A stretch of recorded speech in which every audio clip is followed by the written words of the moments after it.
My name's John Lines. We're at Paseo, which is in Fort Myers. It's a resort-style community. We have 6 hard-true tennis courts, basically clay tennis courts.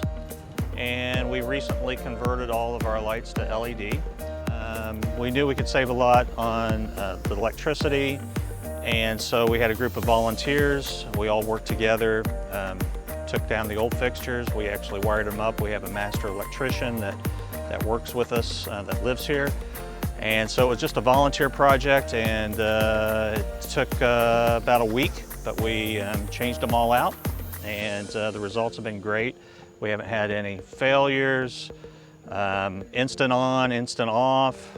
We're able to control the lighting better by using an egg timer, where before we were concerned about the lights being shut off and then not being able to come back on. So this was just a great upgrade replacement, get us to 2021, and all we've had are positive feedback from the tennis players within the community. So.